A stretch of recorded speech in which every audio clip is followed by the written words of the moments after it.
Muy buenos días a todos. En esta ocasión eh, voy a presentarles un proyecto en el que he estado trabajando y en el que espero que mucha gente pueda servirle en el futuro. Bien, en la oportunidad de hoy vamos a ver todo el sistema o desde un punto de vista muy general, cómo es de que podemos publicar paquetes, librerías en NPM, cómo podemos desarrollarlas, qué tenemos que tener en cuenta. Y es más, en esta oportunidad voy a subir esta librería, bueno, este paquete, para que todos puedan tener acceso al repositorio. Es público, para que todos puedan colocar alguna issue, generar PRs. Voy a ir subiendo también Good First Issues para que aquellas personas que nunca han contribuido en un proyecto open source puedan tener la oportunidad de hacerlo acá. Y también he colocado algunos documentos como el README, que va a estar definido para los usuarios que ocupen esta librería, y un Markdown para aquellos que estén interesados en contribuir, ¿no? Si quieres contribuir a este proyecto, quieres practicar un poco de desarrollo en Node.js y trabajar con este flujo de Git que voy a presentar acá, pues tienes la libertad de hacerlo. Repito, el repositorio va a estar público y van a poder participar de esto, ¿no? El objetivo es de que todos podamos aprender acá. Si es tu primera vez desarrollando una librería, un paquete y no sabes cómo publicarlo en NPM, el objetivo es de que en este video te pueda enseñar casi todo lo que tienes que hacer y también presentar este proyecto. Es una librería que estoy desarrollando, que en lo personal a mí me sirve mucho cuando desarrollo proyectos en el backend e incluso también en el frontend, dependiendo con qué lenguaje o cuál es el contexto del proyecto, ¿no? Pero en rasgos generales, este proyecto es una, un CLI, ¿no? O sea, una interfaz de consola que me permita crear módulos utilizando una arquitectura hexagonal o una clean architecture, ¿no? Eh, en este caso, esta librería, este paquete está desarrollado con TypeScript y el objetivo que tiene esta librería es poder facilitarnos a nosotros el hecho de crear módulos, ¿no? Si se dan cuenta, en mi carpeta source tengo esta carpeta que se llama modules y aquí voy creando mis módulos dependiendo de las entidades que yo considere que voy a ocupar, ¿no? Por ejemplo, si estoy desarrollando una API, ¿no? en Node.js con Express y MongoDB para una plataforma gestora de inventario y necesito tener un mapeo de mis entidades, ¿no? De entidad-relación de mi base de datos. Y lo que voy a hacer acá es ya consumir esta base de datos, ¿no? Entonces, en ese caso, tendría como una entidad primero al usuario, tendría también como otra entidad, por ejemplo, el producto, tendría como otra entidad quizá el proveedor, tendría como otra entidad el local y así sucesivamente, ¿no? Entonces, cada entidad va a estar compuesta por tres capas, según esta arquitectura, ¿no? Una capa de dominio, una capa de aplicación y una capa de infraestructura. La capa de dominio va a contener toda la lógica de negocio que no va a cambiar por más de que vayamos a utilizar otra tecnología, ¿no? Ahora, por ejemplo, estoy usando Node.js, pero si es que en el futuro quiero migrar esto para ocupar Python, la lógica de negocio no debe cambiar. ¿Eh? Debería cambiar de infraestructura, porque ahora lo voy a construir ya no con Node.js, sino voy a construirlo con Python, ¿no? Entonces, eso es más o menos como quiero que se entienda este concepto de esta arquitectura. Y esta librería lo que nos va a ayudar es a poder generar estas capas de manera más rápida. Porque lo que ha sucedido muchas veces es de que cuando yo inicio un proyecto tengo que estar creándolo manualmente. Cada capa está definiendo los atributos en los archivos de entidad del repositorio, en los archivos del valor. Igual en la capa de aplicación, los casos de uso, y también en la capa de infraestructura, los controladores y el repositorio, ¿no?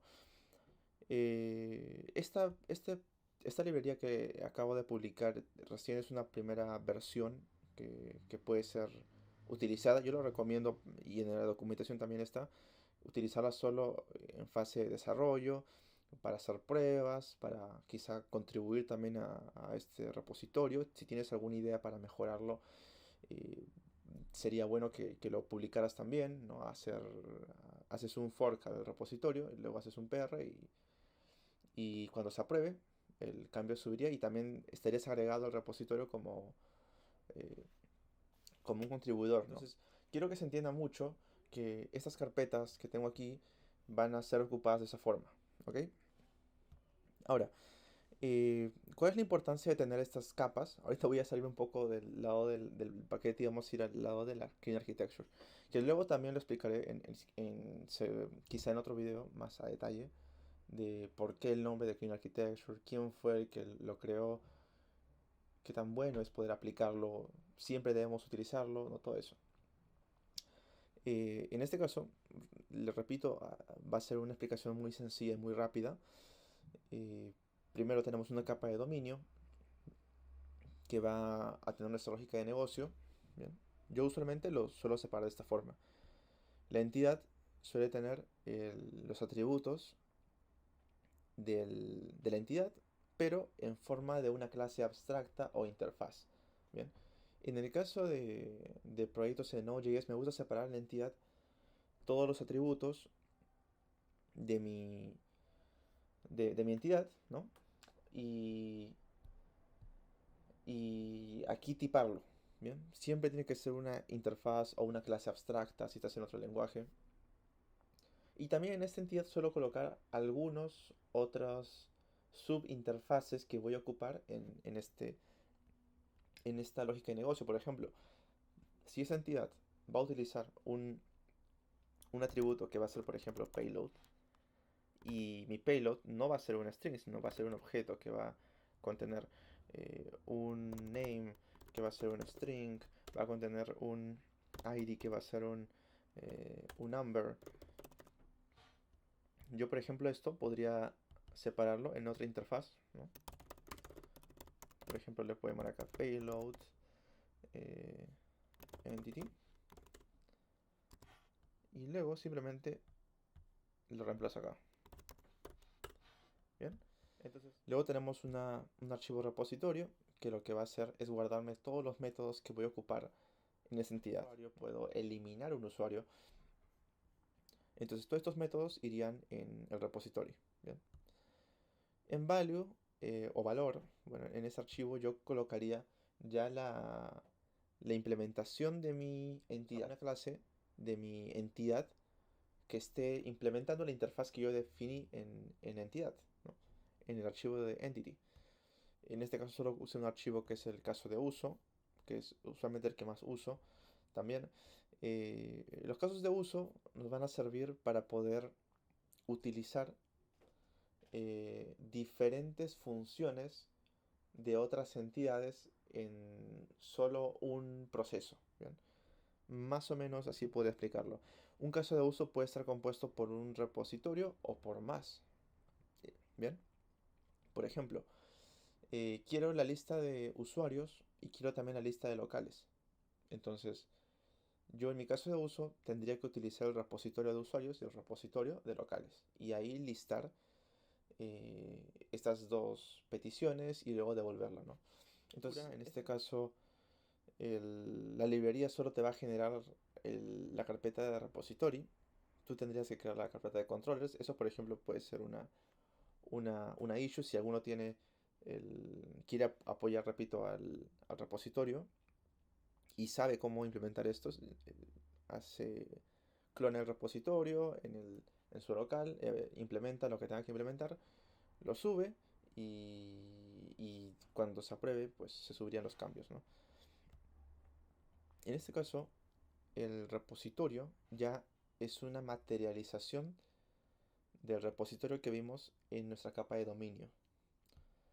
Entonces, acá mi repositorio va a implementar el repositorio de mi capa de dominio en infraestructura, ¿no? En el caso que estuvimos hablando anteriormente de los usuarios en un sistema de gestión de inventarios, un usuario que esté siendo una lista de usuarios que estemos pidiendo nosotros de una base de datos, por ejemplo, en SQL, en MySQL, eh, y lo que yo quiero es migrar mi base de datos a una PostgreSQL, tendríamos que tener un repositorio por cada infraestructura que estemos manejando. ¿Bien? Es por eso lo importante de poder definir mi interfaz, ¿no? Si yo en mi lógica de negocio necesito listar usuarios, eliminarlos, actualizarlos y agregarlos, entonces quiere decir de que estos cuatro procesos, que es el CRUD, ¿no? El crear, el leer, el actualizar y el eliminar, estos cuatro procesos tendría que implementarlos para cada infraestructura diferente. Si tengo una infraestructura en MySQL, necesito esos cuatro procesos para MySQL. Si necesito esos, si lo quiero en PostgreSQL, tiene que estar también en PostgreSQL los cuatro métodos, ¿no? Bueno, la librería, repito, lo que hace es crear estas tres capas, y lo hace utilizando un archivo de configuración que colocaremos en la raíz de nuestro proyecto. Y aparte también tenemos acá una carpeta de test para poder controlar de que todo esté en orden. Si vas a contribuir en este repositorio es importante que agregues test para todo lo que vas a implementar. Tenemos también Husky configurado para poder asegurarnos de que el formato del código y el linter se ejecuten antes de hacer un commit, ¿no? Colocamos todos los tipos que estamos ocupando. Y más abajo está configurado ya el slint, el prettier, el npm ignore, el git ignore, babel y jest, ¿no? Y también tcconfig y el webpack que nos va a ayudar a empaquetar y a construir esta aplicación que lo vemos en el build, ¿no? Al final nos tiene que generar estos dos archivos, que es el CLI y el index, y esto ya lo subimos a npm con un npm publish desde la terminal.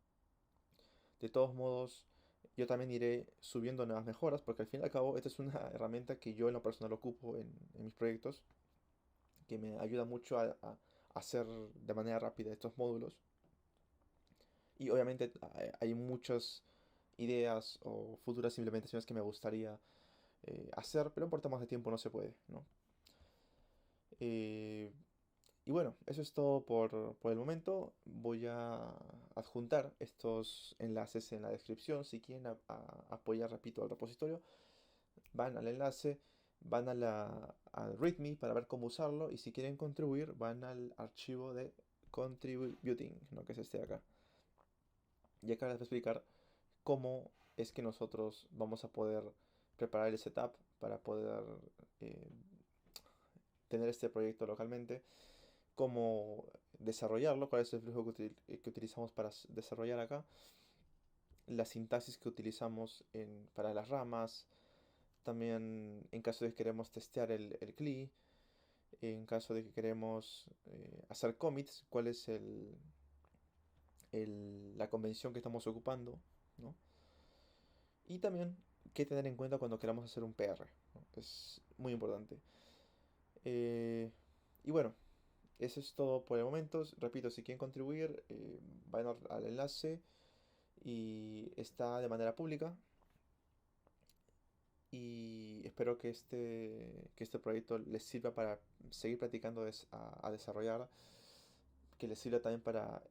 es un proyecto que trato de hacerlo de la manera más completa posible para que incluya todo, ¿no? Testing, continuous integration, continuous deployment, eh, para que conozcan las bases también del empaquetamiento, cómo utilizamos Webpack, cómo gestionamos un proyecto de TypeScript, los tipos, la interfaz de la consola, arquitectura también, ¿no? Entonces, trato de que sea lo más completo posible para que al final todos salgamos aprendiendo de esto, ¿no? Eso es todo por esta parte del video. Esto que en el canal pueden ser de diferentes sectores, ¿no? No solo desarrollo, también podemos ver gestión de proyectos, podemos ver ingeniería de requerimientos, metodologías ágil, base de datos, desarrollo backend, frontend en diferentes lenguajes. O sea, va a ser un curso muy completo, algoritmos también, estructura de datos. Todo eso vamos a verlo todo a su tiempo, ¿no? Pero repito, si tienen algún tema, déjenlo y lo vamos a resolver lo más pronto posible. Así que eso es todo por mi parte. Que tengan buen día y nos vemos pronto. Hasta luego.